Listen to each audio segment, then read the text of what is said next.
शांताकारं भुजंगशयनं पद्मनाभं सुरेशं विश्वाधारं गगनसदृशं मेघवर्णं शुभांगं लक्ष्मीकान्तं कमलनयनं योगिभिध्यानगम्यं वंदे विष्णु भवभयहरं सर्वलोकैकनाथं।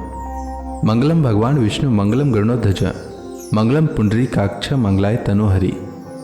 ओम नमो भगवते वासुदेवाय। आज का दिन आप सभी के लिए मंगलमय हो।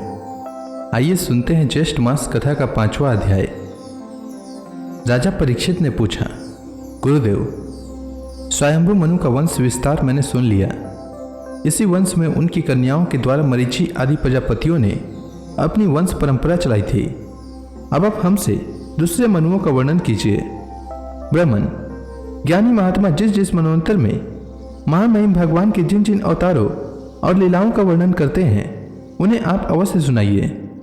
हम बड़ी श्रद्धा से उनका श्रवण करना चाहते हैं। भगवान, विश्व भावन भगवान बीते हुए मनवंतरों में जो जो लीलाएं कर चुके हैं, वर्तमान मनवंतर में जो कर रहे हैं और आगामी मनवंतरों में जो कुछ करेंगे वह सब हमें सुनाइए।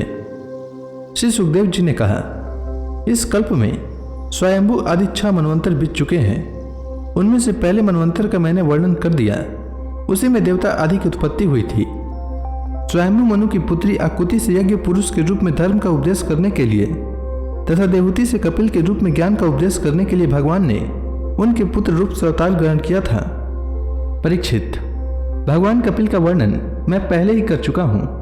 अब भगवान यज्ञ पुरुष ने आकुति के गर्भ से अवतार लेकर जो कुछ किया उसका वर्णन करता हूँ। परीक्षित, भगवान स्वयंभू मनु ने समस्त कामनाओं और भोगों से विरक्त होकर राज्य छोड़ दिया। वे अपनी पत्नी शत्रुपा के साथ तपस्या करने के लिए वन में चले गए। परीक्षित, उन्होंने सुनंदा नदी के किनारे पृथ्वी पर एक पैर से खड़े रहकर 100 वर्ष तक घोर तपस्या की। तपस्या करते समय वे प्रतिदिन इस प्रकार भगवान की स्तुति करते थे। मनु जी कहा करते थे, जिनकी चेतना के स्पर्श मात्र से यह विश्व चेतन हो जाता है, किंतु यह विश्व जिन्हें चेतना का दान नहीं कर सकता, जो इसके सो जाने पर प्रलय में भी जागते रहते हैं, जिनको यह नहीं जान सकता परंतु जो इसे जानते हैं वही परमात्मा है। यह संपूर्ण विश्व और इस विश्व में रहने वाले समस्त चर अचर प्राणी सब उन परमात्मा से ही ओतप्रोत हैं। इसलिए संसार के किसी भी पदार्थ में मोह न करके उसका त्याग करते हुए ही जीवन निर्वाह मात्र के लिए उपभोग करना चाहिए। तृष्णा का सर्वथा त्याग कर देना चाहिए। भला ये संसार की संपत्तियां किसकी है?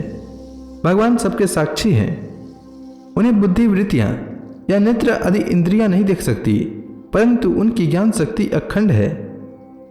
समस्त प्राणियों के हृदय में रहने वाले उन्हें स्वयं प्रकाश असंग परमात्मा की शरण ग्रहण करो, जिनका न आदि है न अंत, फिर मध्य तो होगा ही कहाँ, जिनका न कोई अपना है और न पराया और न बाहर है न भीतर। वे विश्व के आदि अंत मध्य, अपनी पराये, बाहर और भीतर सब कुछ हैं।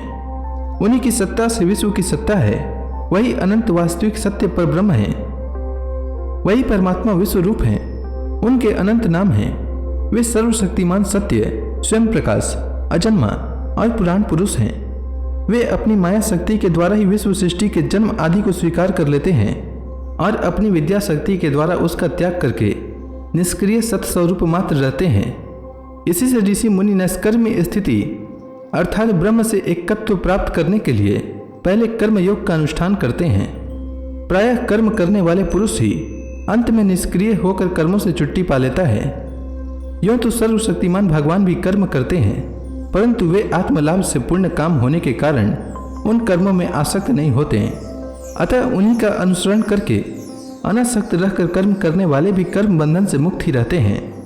भगवान ज्ञान स्वरूप हैं, इसलिए उनमें अहंकार का लेश भी नहीं है। वे स्वतः परिपूर्ण हैं, इसलिए उन्हें किसी वस्तु की कामना नहीं है। वे बिना किसी की प्रेरणा के स्वच्छंद रूप से ही कर्म करते हैं। वे अपनी ही बनाई हुई मर्यादा में स्थित रहकर अपने कर्मों के द्वारा मनुष्यों को शिक्षा देते हैं।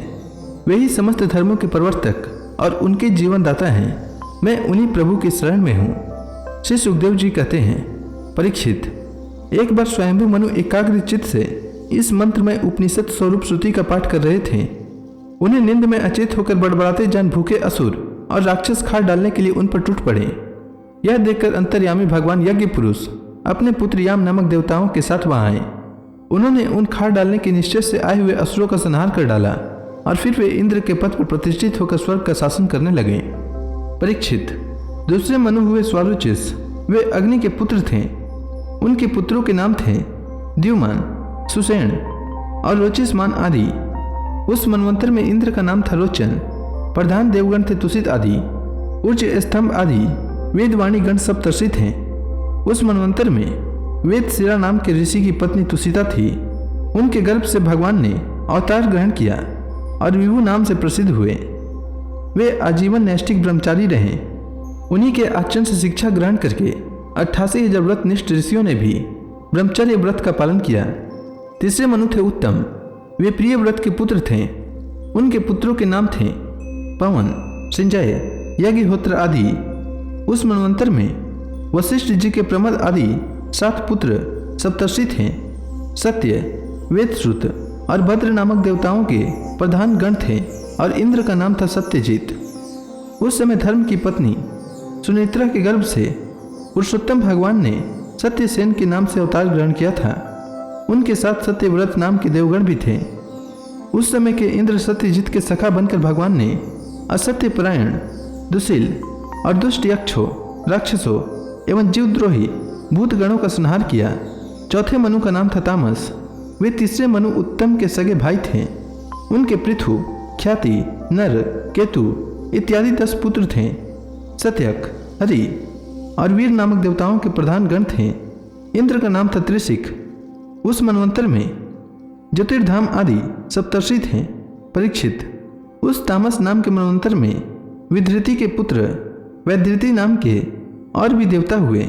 उन्होंने समय के फेर से नष्ट प्राय वेदों को अपनी शक्ति से बचाया था, इसीलिए वैधृति कहलाए। इस मनवंतर में हरिमेधा ऋषि की पत्नी हरिणी के गर्भ से हरि के रूप में भगवान ने अवतार ग्रहण किया। इसी अवतार में उन्होंने ग्रास से गजेंद्र की रक्षा की थी। राजा परीक्षित ने पूछा, मुनिवर, हम आपसे यह सुनना चाहते हैं कि भगवान ने गजेंद्र को ग्राह के फंदे से कैसे छुड़ाया था। सब कथाओं में वही कथा परम पुण्यमय, प्रशंसनीय, मंगलकारी और शुभ है, जिनमें महात्माओं के द्वारा गान किए हुए भगवान श्री हरि के पवित्र यश का वर्णन रहता है। सूत जी कहते हैं, सौनक आदि ऋषियों, राजा परीक्षित आमरण अनशन करके कथा सुनने के लिए ही बैठे हुए थे। उन्होंने जब श्री सुखदेव जी महाराज को इस प्रकार कथा कहने के लिए प्रेरित किया, तब वे बड़े आनंदित हुए और प्रेम से परीक्षित का अभिनंदन करके मुनियों की भरी सभा में कहने लगे। तो इसी के साथ यह अध्याय समाप्त हुआ। इसके आगे की कथा मैं कल के अध्याय में सुनाऊंगा। तब तक के लिए भगवान हरि का नाम लेते रहें। तो प्रेम से बोलिए भगवान विष्णु की जय, श्री कृष्ण भगवान की जय, समस्त देवी देवताओं की जय।